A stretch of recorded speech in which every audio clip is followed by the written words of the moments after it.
L'idée que Jésus était pauvre a été largement acceptée, mais les Écritures et le contexte historique racontent une histoire beaucoup plus nuancée.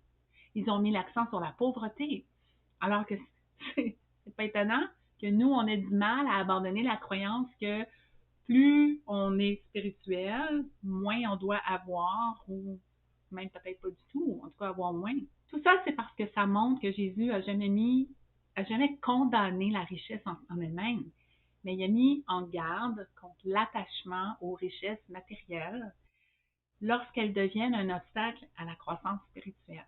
Il a enseigné que l'abondance devait servir un but plus élevé, en s'alignant sur la volonté divine plutôt que sur l'accumulation motivée par l'ego.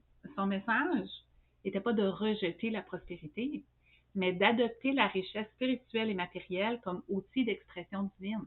Ça m'a personnellement permis à changer ma vieille croyance selon laquelle les personnes spirituelles ne peuvent pas avoir des vies florissantes.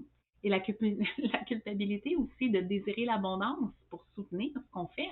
Il ne s'agit pas de suivre les désirs provenant de l'ego, mais de voir que l'abondance est ce qui soutient ce que nous faisons et partageons avec sagesse.